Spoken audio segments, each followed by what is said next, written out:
Bracha. Hoje é dia 3 de Tishrei e a Gemara nos conta uma coisa muito interessante. Os meses da Torá, eles vão de acordo com os números. É o primeiro mês, o segundo mês, o terceiro mês, o quarto mês. E a Gemara nos conta sobre o jejum do sétimo mês. Uma coisa muito interessante.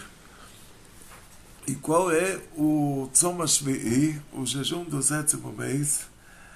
Então, a Gemara diz que é no dia 3 de Tishrei, Shebo Nerah Gedalia ben Achikam, que nele foi assassinado Gedalia ben Achikam. O Miragó, quem assassinou Gedalia ben Achikam, a pessoa que assassinou ele se chamava Ismael ben Netaniah. E isso, por que foi decretado então o jejum? A Gemara está fazendo uma pergunta muito boa, porque infelizmente todo dia no noticiário tem assassinos e assassinados, assassinos e vítimas. Quantas pessoas foram assassinadas no nosso povo durante toda a nossa história? E por que esse caso virou jejum público e os outros casos de assassinato não viraram jejum público? Diz a Gemara que isso vem nos ensinar que a morte de um tzadik ela é comparada à destruição do Beit HaMikdash. Ou seja, nossos sábios eles instituíram 5 jejuns de Rabanan. Nosso povo tem durante um ano 6 jejuns. Um único jejum da Torá, que é Yom Kippur, e 5 jejuns de Rabanan. Os 5 jejuns de Rabanan, eles estão ligados à destruição do Beit HaMikdash. Então, tem que ter uma ligação direta, uma ligação técnica, uma ligação visível. E começou a guerra com a Babilônia. O primeiro passo foi 10 de Tevet, quando o exército da Babilônia cercou Jerusalém. Então, todo mundo concorda que isso tem a ver com a destruição do Beit HaMikdash. O inimigo chegou, cercou a cidade de Jerusalém. Próximo passo, próxima etapa, o inimigo conseguiu destruir as muralhas de Jerusalém. 17 de Tammuz. Todo mundo concorda que isso tem a ver com a guerra. Próximo passo, o inimigo entrou em Jerusalém e destruiu o Beit HaMikdash. Todo mundo concorda que isso tem a ver com a guerra. E depois que o inimigo foi embora, eles deixaram, o rei da Babilônia precisava de pessoas que trabalhassem com o Hilazon. O Hilazon era um peixe que tinha no mar Mediterrâneo, que daquele peixe era extraída a cor azul para as roupas do rei. Então não tinha outro tipo de cor azul no mundo a não ser aquela. Então o rei da Babilônia ele era obrigado a deixar lá uma pequena comunidade judaica, que eram pessoas que sabiam fazer esse trabalho, e ele colocou então como responsável por essa comunidade judaica, mas o responsável em nome do Império da Babilônia, quer dizer, ele seria tipo o governador babilônio da comunidade judaica na Terra Santa, colocou o Gedaliah ben Achikam. Gedaliah ben Achikam era uma pessoa importante, ele era da família real, e família real nossa, né, judia. E esse Gedaliah ben Achikam era um grande tzadik. E ele ficou responsável por uma microcomunidade, uma pequena comunidade que sobrou depois da guerra, e pessoas que se esconderam em cavernas. Depois eles saíram das cavernas, eles viram que tinha uma pequena comunidade, e o exílio não foi total. O exílio por motivos técnicos não poderia ser total, porque o rei precisava da gente lá ainda para fazer um trabalho que o governo da Babilônia estava interessado. Então, a guerra já tinha terminado. Nosso povo já foi exilado. Sobraram ainda algumas pessoas, mas já virou tudo oficial. Então, por que o assassinato de Gedalia ele entra como jejum ligado à destruição do Beit HaMikdash? Então, a Gemara fez essa pergunta por motivo justo.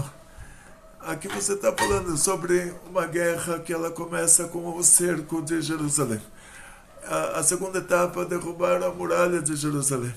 A terceira etapa, destruir o Bet HaMikdash, levar o nosso povo para o exílio. Ficaram algumas pessoas na Terra Santa.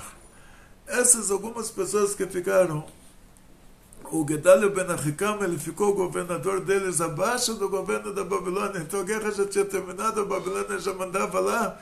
O que isso tem a ver com a destruição do Bet HaMikdash, com a nossa destruição? Aí diz a Gemara, isso que nossos sábios instituíram, o jejum de Gedalia, é porque o assassinato, a morte de um tzadik, ela é considerada como a destruição do próprio Bet HaMikdash. Assim diz a Gemara.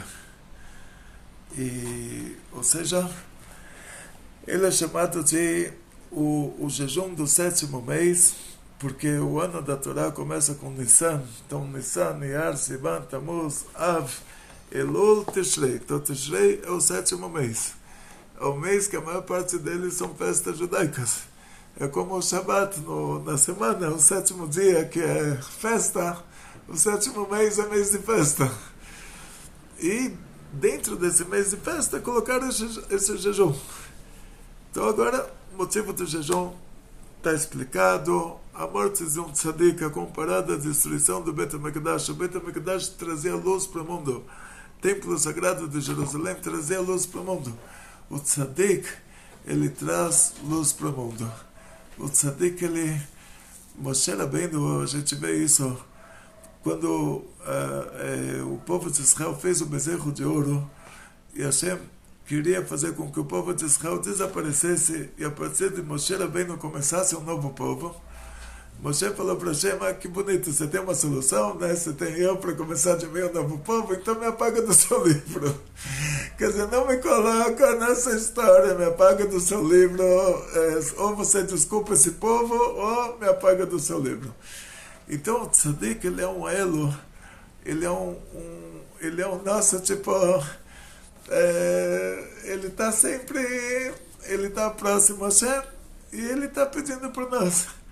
Então o Gedalia, sendo que ele era o tzadik da geração dele, e ele era a pessoa próxima a Hashem, e ele era a pessoa que rezava por nós, e ele foi assassinado. Então isso é comparado à destruição do Bet HaMikdash, a destruição do templo sagrado de Jerusalém. E qual o motivo que esse jejum foi colocado no dia 3 de Tishrei?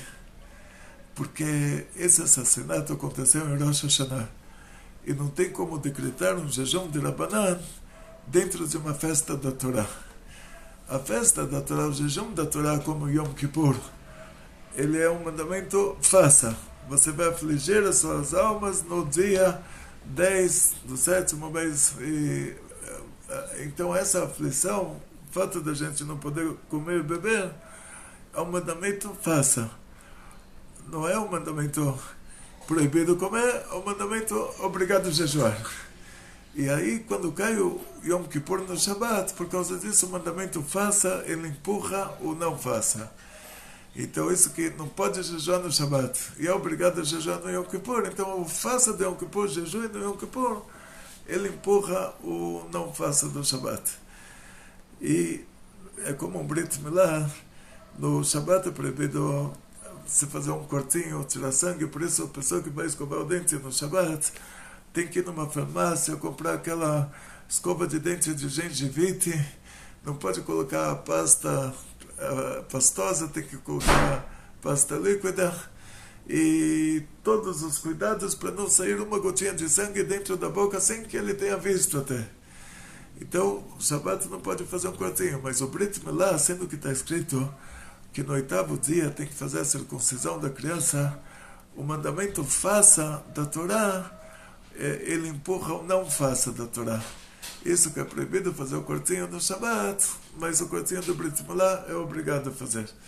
Então, o jejum da Torá, ele empurra o Yom Tov, ele empurra o Shabbat. Então, não tem a possibilidade do Yom Kippur cair no Yom Tov, porque o Yom Tov ele tem uma data da Torá. E o Yom Kippur também tem uma data da Torá, então não tem a possibilidade do Yom Kippur cair dentro do Yom Tov. E já que estamos falando sobre jejum de Gedalia, estamos nos 10 dias que são chamados Aseret Yemei Teshuvah. O que quer dizer a palavra Teshuvah? No judaísmo, no hebraico clássico, quer dizer retorno. Ou seja, a pessoa retorna para o bom caminho. Quando a gente retorna, diz o Alter Rebbe, que a pessoa que está doente, ele paga um médico, ele compra um remédio.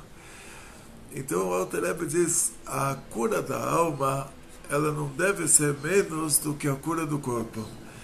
Quer dizer, a gente tem que também investir na cura da alma. Quando a gente faz uma coisa errada, nós trazemos, Deus me livre, coisas ruins para a nossa alma. Para tirar essas coisas ruins, a gente tem que fazer um pequeno investimento. E um desses investimentos que a gente costuma fazer agora entre Rosh Hashanah e Yom Kippur são as caparot. E qual é o assunto das caparot? Em primeiro lugar, está escrito que 3 coisas elas têm a capacidade de anular os maus decretos, os decretos do Tribunal Divino contra a pessoa. E quais seriam esses decretos do Tribunal Divino? No judaísmo não tem castigo, no judaísmo tem cura. Ou seja, a pessoa fez uma coisa errada, ele trouxe uma doença para a alma dele. Então, você é a sua alma. Se a doença está muito grave, se amputa o corpo e sobra a sua alma. Sobra a sua alma. Então, salvou a alma, tirou o corpo, salvou a alma. Mas a gente não quer que a cura seja dessa categoria. A gente quer que a cura da alma seja junto com o corpo, que a gente corpo saudável, que a gente tenha uma vida cheia de coisas boas. Então o que a gente vai fazer? Vai tentar anular esses decretos. O Tribunal Divino tem uma solução rápida, fala, olha, você volta aqui para o céu, deixa esse corpo aí, solução rápida, resolve tudo. E a gente fala, não, a gente quer uma solução mais que vale a pena para nós, assim. Não precisa partir. Então, dizem nossos sábios, então 3 coisas vão anular esses decretos do Tribunal Divino. Essas 3 coisas, elas são, uma delas é a tefilá, que na hora que você reza a tefilá, você pede para Hashem, a tefilá, ela tem uma... Se Hashem pediu para você rezar, Hashem sabe tudo que você precisa antes de você precisar. Você ainda não sabe que você está precisando, Hashem já sabe que você precisa. Então, a mãe já sabe que horário a criança vai chorar para comer. Ela não precisa do choro da criança para dar o leitinho. Ela já sabe que a criança comeu agora, daqui a 3 horas ela vai chorar que ela está com fome de novo. Então a mãe já prepara o leitinho para daqui a 3 horas. Então Hashem já sabe antecipadamente, ele já curou, ele já curou a cura antes da doença. Já curou a cura, não, já curou a doença. Ele já inventou, ele já preparou. Inventou a cura essa doença. Ele já preparou a cura antes de chegar a doença, que ele sabe que a pessoa vai ficar doente, ele sabe que a pessoa vai estar numa situação de perigo. Então a pessoa, quando chega na situação de perigo, fala, como Hashem vai me tirar desse perigo? Porque Hashem já tinha planejado, antes da pessoa entrar em perigo, Hashem já tinha planejado. O povo de Israel chegou na beira do Mar Vermelho. Como Hashem vai tirar a gente daqui? Tem um faraó de um lado, o mar do outro. Como Hashem vai... Se nem eu consigo descobrir um jeito de como Hashem vai me salvar, ele já tinha providenciado que o mar vai se abrir. Ele fez uma condição com o anjo responsável pelo mar. Quando o mar foi criado, no 3º dia da criação, Hashem fez uma condição com o anjo responsável pelo mar. Ou seja, no 2º dia da criação tinha água em tudo quanto é lado. No 3º dia foi criada a terra seca e o mar. O anjo responsável pelo mar, a condição que o mar vai existir é que quando o povo de Israel vai passar por lá, ele vai ter que abrir o mar. Ai, por que a gente teve que fazer um milagre? Porque o anjo não reconheceu a gente. Diz o Midrash que quando o povo de Israel chegou lá, e a gente perguntou para o anjo porque o mar ainda não se abriu. O anjo falou, quando o povo de Israel chegar lá, o mar vai se abrir. Quer dizer, ele não tinha reconhecido a gente, porque a gente estava se comportando assim de uma maneira que ele conhecia a gente lá de cima, e agora aqui embaixo a gente estava se comportando errado, então ele não reconheceu a gente. Então a cura já foi criada antes da doença, mas às vezes atrasa um pouquinho, porque nós temos que nos encaixar nas condições. Então, para fazer esse encaixe, aí a gente vai fazer a reza, a gente vai pedir para Hashem.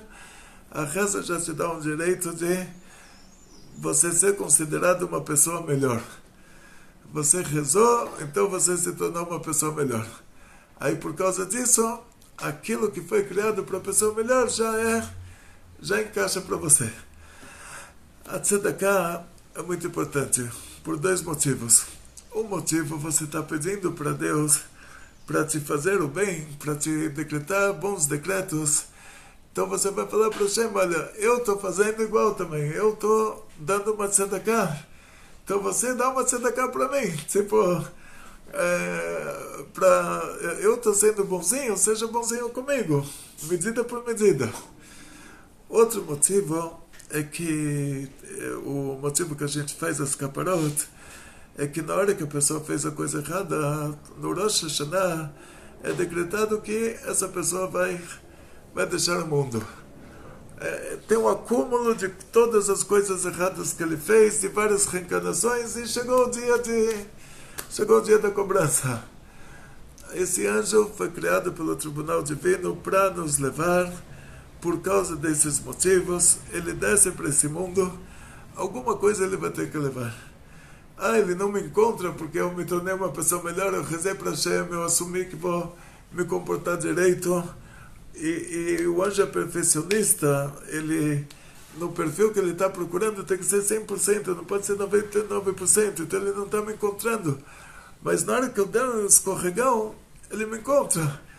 Então, para que não aconteça esse encontro, então eu já faço esse anjo desaparecer. Na hora que eu dou uma tzedakah, nesse caso, por isso que essa tzedakah vai ser enquadrada como caparot, o anjo vai levar esse prejuízo que eu estou tendo, esse dinheiro que eu estou dando para tzedakah, que eu poderia comprar com esse dinheiro uma comida para me dar muita vitalidade. No lugar disso, eu estou dando para tzedakah. O anjo está levando isso no lugar de me levar, quer dizer, está levando a minha vida no lugar de levar a minha vida. Está levando o dinheiro que eu poderia comprar com ele, alguma coisa que me desse vida, ele está levando isso no lugar de levar a minha vida. Então, esse é o motivo, de uma maneira bem genérica, que a gente dá mais tzedakah entre Rosh Hashanah e Yom Kippur, e o motivo porque essa tzedakah ela vai ser enquadrada também nessa categoria de caparot. Então, vou passar para vocês agora a nossa querida diretora Rivka Haya, que ela está fazendo a nossa campanha de caparot da nossa instituição. Shalom, Braha! Tudo bem com vocês? Então, ano passado a gente já foi um sucesso, e esse ano todas as caparot vão ser enviadas para a Yeshiva de Israel. Não vai ser nada feito aqui no Brasil, não vai ser nada feito aqui. Então o dinheiro vai todo para lá, eles vão comprar, porque a gente tem meninos, o Rabino sempre está mandando pessoas para lá para estudarem. Então nada mais, não só meninos, mas casais também, todo mundo que procura gente que tem possibilidade de ir já e morar. Então esse ano vai ser feito lá, então não vai ser feito aqui. Ano passado foi feito aqui. Então, assim, todo mundo que quiser, então tem essa semana para enviar, né, toda a tzedakah, e é feita um dia antes de Yom Kippur. Então, mande o comprovante para mim, R$50 por pessoa, tá? Que é o valor de um galo ou de uma galinha, se caso for mulher. Se a mulher estiver grávida, também, se ela sabe o sexo, ela manda ou uma galinha se for uma menina, ou um galo se for um menino. E se ela não souber, vai ter que mandar 2. Então, são uma galinha e um galo. Então, já é R$50 por pessoa. Então, assim, é livre, pode fazer, quem entende, né, o que essa mitzvah pode fazer livremente. E quem não entende pode fazer pergunta para nós aqui no grupo Amigos da ONG, pode fazer para o Rabino, nem perguntar, meu filho tem 10 anos, precisa fazer? Precisa, toda a família precisa fazer. Então, se você tem, vamos supor, 5 na família, os 5, pai, mãe, você pode fazer pelo seu pai, pela sua mãe, por amigos, não importa. Entende? Para quem compreende o que é a caparot, que nem o Rabino explicou, vai fazer até para os queridos amigos. Então tá bom, um beijo no coração de vocês, muito sucesso, muita saúde, que esses 10 dias de Techuvá sejam dias bons para todos nós fazer de novo uma autoavaliação de tudo como foi o nosso Rosh Hashanah, de como nós comportamos, para a gente chegar em Yom Kippur já preparados. Com vocês, meus queridos esposos. Opa! Shalom pra cá. Não posso falar melhor que minha esposa. Minha esposa, ela... Tá vendo? Parabéns. Parabéns. E o nosso querido Abba. Opa! Gemar Hatimah Tová para todos vocês. Que Hashem dê para vocês um ano bom e doce. Muito sucesso, muita saúde, muito dinheiro, felicidades judaicas de toda a família, grandes milagres em grande estilo. Nós vamos colocar aqui no nosso vídeo a referência das caparot, da nossa campanha de caparot, da nossa querida diretora Amora Rivka, que todo ano ela faz essa campanha de caparot com muito sucesso. Baruch Hashem, que Hashem dê a vocês no mérito da tzedakah, no mérito da tefilá, no mérito da teshuvah, e até de graça, sem mérito nenhum também. Um ano bom e doce, com uma tzlachá, briut, panasá beshefa, נחת יהודי אמיתי מכל המשפחה. גמר חתימה טובה וכל טוב. Amém. כל טוב.